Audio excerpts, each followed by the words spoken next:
वारीचे रिंगण, श्रीयुत उमेश बागडे। मराठी संस्कृतीवर सर्वार्थाने संत विचारांचा प्रभाव प्रकर्षाने जाणवतो। महाराष्ट्रातील संतांचे आराध्य दैवत म्हणजे पंढरपूर निवासी भगवान पंढरीनाथ हे होय।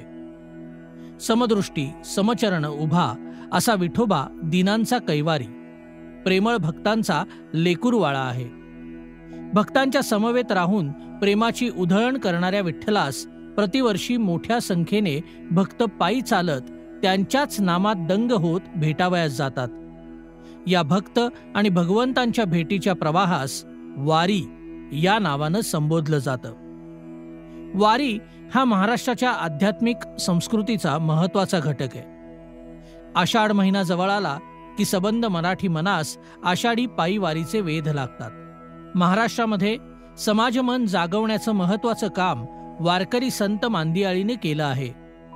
वारकरी संप्रदाय हा महाराष्ट्रातील अध्यात्माचा मुख्य स्रोत आहे। वारी या शब्दामध्येच वारकरी संप्रदायाच्या उपासनेचा अर्थ दडलेला आहे। वारी या शब्दाचा अर्थ समजणं गरजेचे आहे।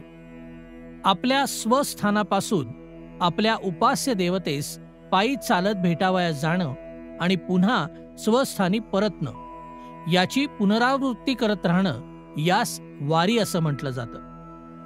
यात अजून एक महत्त्वाची बाब म्हणजे ही वारी करत असताना एकट्याने करायची नाही, तर संतांच्या सोबत अनेक भक्तांच्या समवेत भगवंतांचे नामस्मरण करत करायची आहे। संतांच्या समवेत विठ्ठलास भेटावयास जाणे म्हणजे वारी असं म्हणता येईल। पंढरपूरची वारी हा वारकरी संप्रदायाचा मुख्य आचारधर्म आहे। वारकरी संप्रदायाचे रचयिता श्री संत ज्ञानेश्वर महाराज पूर्वकालीन वारीच्या प्रथेचे साक्षीदार आहेत। श्री ज्ञानेश्वर महाराज पूर्वकालीन वारकरी भक्त घेऊन येत आणि पंढरपूर क्षेत्रात मोठी यात्रा भरत होती याचा उल्लेख संत नामदेव महाराजांनी एका अभंगात केला आहे। विठ्ठलपंत आणि रुक्मिणी यांचा विवाह झाल्यावर त्या वधूवरास आपल्या कुलदैवताच्या दर्शनास म्हणून सिद्धोपंतांनी पंढरपुरास नेले। त्यावेळेस तिथे मोठी यात्रा भरली होती। कुलदेव स्मरण म्हणती सावधान, उभयतांचे मम पांडुरंगी, पंढरीये क्षेत्रा मिळाली से यात्रा, आले पंढरपुरा भक्त राजा। लग्न झाल्यानंतरही विठ्ठलपंत हे पंढरपूरची आषाढी कार्तिकीची वारी करत असत असा नामदेवरायांनी आपल्या अभंगात उल्लेख केला आहे। नित्य हरिकथा नामसंकीर्तन, संतांचे दर्शन सर्व काळी, पंढरीची वारी आषाढी कार्तिकी, विठ्ठल एकाएकी सुखरूप। पूर्वी अनंत भक्त झाले, पुढेही भविष्य बोलेल असं सांगूनही नामदेवांनी या वारकरी संप्रदायाची पुरातनता दाखवली आहे। एकूणच श्री नामदेव, श्री ज्ञानदेवांच्या पूर्वापार वारीची परंपरा कायम आहे। श्री संत ज्ञानेश्वर महाराजांनी या सर्व भक्तांचे संघटन करून सर्वांना सोबत घेऊन पंढरीचा प्रवास केला। साधारणतः 12व्या शतकापासून वारीबद्दलचे उल्लेख प्रकर्षाने जाणवतात। वेगवेगळ्या शिलालेखांमध्ये विठ्ठल वारीचे संदर्भ सापडले आहेत। शके 1156 इसवी सन 1237 होयसाळ राजाच्या कारकिर्दीतील एक शिलालेख आहे। तो संस्कृत कानडी अशा मिश्रित भाषेत देवनागरी लिपीत आहे। तुळईच्या पूर्व भागातील 71व्या ओळीमध्ये वारीचा उल्लेख आहे। पंढरीच्या वारीचा हा सर्वात प्राचीन उल्लेख समजला जातो। एकूणच वारी आणि पंढरीची यात्रा ही प्राचीनतम आहे हे सिद्ध होतं। ज्ञानोबा रायांनी आपल्या अभंगांमध्ये वारी दिंडी सोहळ्याचे स्वरूप नेमके टिपले आहे। कुंचे पताकाचे भार, आले वैष्णव डिंगर, टाळ घोळ चिपळ्या नाद, दिंड्या पताका मकरंद, नाना गडीचे छंद कवच नामाचे, उंच पताका झळकती, टाळ मृदुंग वाजती, प्रेमे आनंदे नाचती, भ्रदनाती विठ्ठलाचे। श्री ज्ञानोबा रायांनी वारीची अथवा आपल्या भक्ती परंपरेची ओळख करून देताना एक गोष्ट प्रकर्षाने जाणवून दिली, ती म्हणजे वारकऱ्यांची समूह भक्ती। समूह आला म्हणजे मोठी संख्या आलीच। समूहामध्ये समरसता असते, समूहामध्ये संघटन असते, समूहामध्ये परस्पर प्रीती असते। याचं उत्तम उदाहरण म्हणजे वारकरी संप्रदाय होय। सद्यस्थितीला आपणास जी वारी दिसते, या वारीची अर्थात पालखी सोहळ्याची सुरुवात देहू निवासी श्री संत तुकाराम महाराज यांचे पुत्र संत नारायण महाराज यांनी केली आहे. वारीला पालखीचे स्वरूप देण्यास श्री संत नारायण महाराज यांनी मोलाचे प्रयत्न केले. श्री ज्ञानोबा आणि श्री तुकोबा या दोन्ही संतांच्या पादुका एकाच पालखीत ठेवून ज्ञानोबा तुकाराम असे भजन करीत आषाढी एकादशीला पंढरीला जाण्याची कल्पना ही श्री संत नारायण महाराज यांचीच. श्री ज्ञानदेव आणि श्री तुकाराम हे संत आपल्यातच आहेत आणि आपण त्यांच्याबरोबर वाटचाल करत आहोत, अशा प्रकारची भावना त्यामुळे दृढ झाली. ज्येष्ठ वद्य नवमीला पालखी देहूहून निघून आळंदीस जाई आणि आळंदीहून दशमीला पुण्याकडे रवाना होत असे. हा उपक्रम साधारणपणे इसवी सन 1680 पासून 1835 पर्यंत अव्याहत चालू राहिला. 1835 मध्ये देहू संस्थानांमध्ये मालकी हक्क आणि सेवा यावरून तंटा सुरू झाला. याचा परिणाम पालखी सोहळ्यावर होऊ नये म्हणून शिंद्यांचे सरदार हैबतराव बाबा यांनी श्री संत ज्ञानेश्वर महाराजांचा पालखी सोहळा आळंदीहून स्वतंत्रपणे सुरू केला. शिंदे सरकार आणि अंकलीचे शितोळे सरदार यांनी मोलाचं सहकार्य केलं. आज तागायत हे दोन्ही पालखी सोहळे मोठ्या दिमाखात सुरू आहेत. पालखी सोहळ्याचं विस्तारित स्वरूप आपण सर्व अनुभवतोच आहोत. नंतरच्या काळात महाराष्ट्रातील सर्व संतांच्या समाधीस्थळाहून पालखी सोहळे सुरू झाले. सामूहिक भक्ती हे वारकऱ्यांचं विशेष आहे आणि समूह भक्ती हाच परिचयही आहे. स्वतःच विठ्ठल आपल्या लढिवाळ भक्तांना आवाहन करीत आहे. आषाढी कार्तिकी विसरू नका मज, सांगतसे भुज पांडुरंग. भक्त करुणाकर विठ्ठलास भेटण्यासाठी वारकरी आतुर असतात. आषाढ महिना जवळ आला की वारकऱ्यांची लगबग सुरू होते. महाराष्ट्रासह कर्नाटक, मध्य प्रदेश, गुजरात, तमिळनाडू, गोवा असे अनेक राज्यांमधून वारकरी वारीसाठी येतात. हल्ली काही वर्षापासून विदेशी वारकरीही मोठ्या संख्येने वारीमध्ये हजेरी लावतात. स्वयंशिस्त हा वारीचा महत्वाचा पैलू आहे. बोलणं चालणं, वारीमधील व्यवहार हा खूप प्रेमयुक्त पद्धतीने होतो. माऊली हा शब्द कुठल्याही संवादामध्ये वापरला जातो. लहान वृद्ध, स्त्री असो वा पुरुष, हे सर्व माऊलीमय होऊन जातात. श्री क्षेत्र आळंदी, देहू आणि अन्य क्षेत्रांहून आषाढी वारीसाठी पालखी सोहळे मार्गस्थ होतात. हजारोंच्या संख्येने वारकरी पालखी सोहळ्यामध्ये दाखल होतात. वारीमध्ये चालायचे म्हणजे या चालण्यातही शिस्त असते. 4-4च्या ओळींनी सरळ एका रेषेमध्ये विशिष्ट लयीमध्ये चाल चालावी लागते. प्रत्येक दिंडीची संरचना ठरलेली असते. पालखी सोहळा व्यवस्थापनाकडून प्रत्येक दिंडीस नंबर दिलेला असतो. रथापुढील दिंड्या आणि रथामागील दिंड्या अनुक्रमे एका मागोमाग एक चालत असतात. वारीमध्ये चालताना उपासना करणे महत्वाचे असते. म्हणूनच पहाटेपासून ते रात्रीपर्यंतचे सर्व कार्यक्रम ठरलेले असतात. सकाळी वाटचालीमध्ये काकड भजन म्हटले जाते. सर्व वारकरी संथ स्वरामध्ये अभंग गातात. उठा जागे व्हा रे आता, स्मरण करा पंढरीनाथा, भावे चरणी ठेवा माथा, ऐकवी व्यथा जन्माच्या. या मधुर गायनाने सर्व वातावरण मंगलमय होऊन मनाला विलोभनीय शांती लाभते. श्री संत ज्ञानेश्वर महाराजांचे आळंदीहून प्रस्थान होऊन सर्व मंडळी मजल दरमजल करत पंढरीच्या दिशेने वाटचाल करतात. नित्याचे ठरलेले सर्व कार्यक्रम समूहानी पार पाडतात. काकड भजन, नियमाचं भजन, हरिपाठ, प्रवचन, कीर्तन, भारूड इत्यादी कार्यक्रमांचा वारकरी आनंद लुटतात. वारीमधील सर्वात महत्वाचे आकर्षण म्हणजे रिंगण होय. पालखी सोहळ्यामध्ये सहभागी असणाऱ्या लाखो वारकऱ्यांचा प्रचंड जनसमुदाय रिंगणाच्या ठिकाणी गर्दी करतो. रिंगण म्हणजे वैष्णवांच्या मेळ्याचे विश्वरूप दर्शनच. रिंगण म्हणजे एक प्रकारचा खेळ होय. रिंगणाचा साधारणतः अर्थ गोल, वर्तुळ असा होतो. मोठ्या रिकाम्या जागेवर रिंगणाचे आयोजन होते. आळंदी, देहू आणि अन्य तीर्थक्षेत्रांवरून वारीसाठी मार्गस्थ झालेल्या वारकऱ्यांना पंढरपूरला पोहोचण्याचे वेध लागलेले असतात. याच भावनेतून संतांनी पंढरीपर अभंगाची निर्मिती केली. पंढरीपर म्हणजे पंढरपूर क्षेत्राचा महिमा वर्णन करणारे अभंग. संतांनी हे अभंग शब्दांकित केलेत. जाता पंढरीसी सुख वाटे जीवा, पंढरीसी जारे आल्यानो संसारी, दिनाचा सोयरा पांडुरंगा. आणि एकादशीला पंढरपूर जवळ आले म्हणजे श्री विठ्ठलास भेटण्याची आतुरता शिगेला पोचते.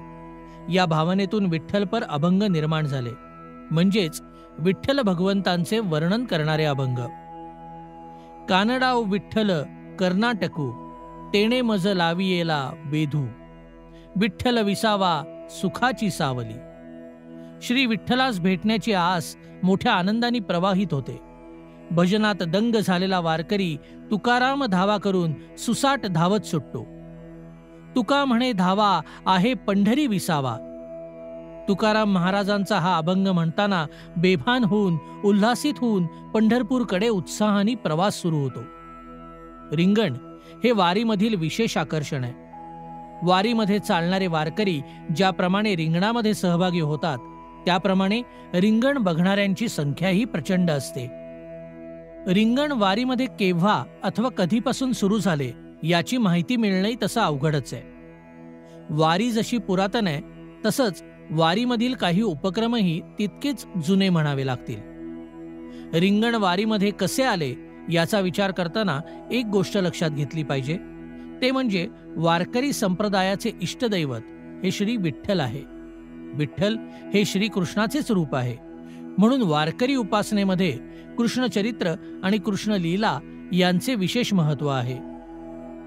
गीता भागवत करीती श्रवण, अखंड चिंतन विठोबाचे. श्रीमद भागवत ग्रंथ हा वैष्णव संप्रदायामध्ये अग्रस्थानी आहे. कृष्णचरित्रामध्ये एक प्रसंग असा आहे की भगवान श्रीकृष्ण बाल्यावस्थेमध्ये खोड्या करताना पकडले जातात. त्यांच्या तक्रारी आईपर्यंत पोहोचतात. त्यामुळे त्यांना गायी राखण्याची जबाबदारी देऊन वनामध्ये पाठवलं जातं. श्रीकृष्ण आपल्या मित्रांच्या सोबत दिलेली जबाबदारी पूर्ण करण्यासाठी नित्याने गायींना घेऊन अरण्यात जात. रम्य वनामध्ये श्रीकृष्ण आपल्या मित्रांसोबत अनेक खेळ खेळतात. विट्टीदांडू, हुतुतू, हमामा इत्यादी. आणि खेळून सगळे दमले की सर्व मित्र कृष्णास विनंती करीत, बहु केली वणवण, पायपिटी झाली शीण, खांदा भार पोटी भूक, काय खेळायचे सुख. श्रीकृष्ण भगवंत सर्वांना सोबत घेऊन मोठ्या रिकाम्या जागी बसत, सर्वांना वर्तुळाकार बसवत, स्वतः सर्वांच्या मध्ये केंद्रस्थानी बसून सर्व सवंगड्यांची कमलाकार संरचना करत असत आणि सर्वांनी घरून सोबत आणलेली शिदोरी जमा करून घेत आपल्या नेमून दिलेल्या जागी सर्वजण बसत असत. मग श्रीकृष्ण सर्वांच्या शिदोऱ्या एकत्र करून त्याचा काला करून तो सर्वांमध्ये वितरित करत असे. अवघ्या सोडियेल्या मोठा, आजचा दही काला गोमटा, मुदा घेऊनिया करी पेंद्या वाटिती शिदोरी. पेंद्या नावाचा श्रीकृष्णाचा मित्र काल्याची शिदोरीची मूद करून सर्वांना वाटी. अवघे गोपाळ प्रेमाने भोजन करीत आणि श्रीकृष्णाच्या संवादामध्ये मग्न होऊन जात. या श्रीकृष्ण लीलेचा विस्तार म्हणजे वारीतलं रिंगण होय. रिंगणाची रचना एकदम सारखी. गोलाकारामध्ये केंद्रस्थानी संतांची पालखी आणि गोलाकार बसलेले भक्त भाविक. इथे फरक तो एवढाच, श्रीकृष्णाचे सवंगडी थकले म्हणून रिंगण करून त्यांना प्रसाद दिला आणि वारीतल्या रिंगणातील वारकरी सखा विठ्ठल लवकर भेटणार या आनंदात मोठ्या उत्साहात जल्लोषात रिंगण करतात. रिंगणाची मूळ संकल्पना ही कृष्णचरित्रातील आहे असं म्हणायला हरकत नाही. या मूळ संकल्पनेला अधिक उत्साहवर्धक आणि विशेष बनवणाऱ्या अनेक वारकऱ्यांनी नवीन संकल्पनांची जोड देत आजचं रिंगण समृद्ध केलंय. वारी सोहळ्यामध्ये 2 प्रकारची रिंगणं असतात. एक म्हणजे उभं रिंगण आणि दुसरं असतं गोल रिंगण. या 2 रिंगणांच्या मध्ये नेमका काय बदल आहे हे बघूयात. संतश्रेष्ठ श्री ज्ञानेश्वर महाराजांच्या पालखी सोहळ्यामध्ये तरड गावच्या मुक्कामाच्या आधी दुपारी चांदोबाचा लिंब इथं पहिलं उभं रिंगण संपन्न होतं. या रिंगणाच्या मोठ्या जागी वर्तुळाकार संरचना नसते, तर वारकरी ओळीनी सरळ एका रेषेमध्ये रस्त्याच्या दोन्ही बाजूस उभे असतात. मध्ये मोठी लांब मोकळी जागा सोडली जाते. या जागेमध्ये अश्व सहज धावू शकतील इतके अंतर ठेवले जाते. रथापासून ते नगारखान्याच्या गाडीपर्यंत लांबच लांब वारकरी टाळ मृदुंगांच्या सहाय्याने ज्ञानोबा तुकाराम भजन करत पावल्या खेळतात. पावल्या म्हणजे पावलांच्या सहाय्याने एका विशिष्ट तालात नृत्य करतात. एका अश्वावर जरी पताका घेऊन बसलेली व्यक्ती असते आणि एक अश्व रिकामा असतो. एका टोकापासून दुसऱ्या टोकापर्यंत भरधाव वेगाने हे अश्व धावतात. वारकरी मोठ्या गजरामध्ये भजनात तल्लीन होतात. 2 ते 3 फेऱ्यांमध्ये उभं रिंगण संपन्न होतं. माऊलींचा अश्व रथाजवळ आपले डोके पालखीस लावतो. रिंगणाचा दुसरा आणि मुख्य प्रकार म्हणजे गोल रिंगण होय. ज्ञानेश्वर महाराज पालखी सोहळ्यामध्ये एकूण 4 गोल रिंगण होतात. श्री संत तुकाराम महाराज पालखी सोहळ्यामध्ये 3 गोल रिंगण आणि 3 उभी रिंगणे होतात. ज्ञानेश्वर महाराज पालखी सोहळा उभे रिंगण, चांदोबाचा लिंब, बाजीरावाची विहीर, तर गोल रिंगण पुरंदवडे, खुडूस फाटा, ठाकूरबुवा समाधी आणि वाखरी. गोल रिंगणाचं दृश्य मनोहारी असते. रिंगणाच्या आजूबाजूला असणाऱ्या मोठ्या झाडांवर तासनतास लोक आपली जागा सांभाळून बसलेले असतात. वाखरीच्या रिंगणाची भव्यता ही खूपच मोठी असते. लाखोंचा समाज या ठिकाणी उपस्थित असतो. संपूर्ण महाराष्ट्राचे या वाखरीच्या रिंगणाकडे लक्ष लागलेले असते. रिंगणाचा अनुभव घेण्यासाठी संपूर्ण महाराष्ट्रातून लोक वाखरीला गर्दी करत असतात. वाखरीचे रिंगण म्हणजे वारकऱ्यांचे भक्ती प्रेमाचे विराट दर्शनच असते. रिंगणाच्या केंद्रस्थानी पालखी ठेवण्यासाठी छान ओटा बांधलेला असतो. वरती भरजरी मंडप असतो. रिंगणाच्या आधी मोठ्या प्रमाणावर तयारी केली जाते. रिंगणासाठी निवडलेल्या जागेचा मध्य काढून तेथे ओटा तयार केला जातो. त्या रिकाम्या जागेची योग्य ती मशागत केली जाते. अनवाणी रिंगणात सहभागी होणाऱ्या असंख्य वारकऱ्यांना आणि अश्वांना इजा होणार नाही याची सर्व काळजी घेतली जाते. गोल रिंगणाची रचना करणे तसे अवघड आणि सूक्ष्म काम आहे.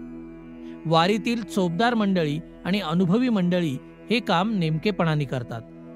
2 किंवा 3 पदरांमध्ये रिंगण लावले जाते.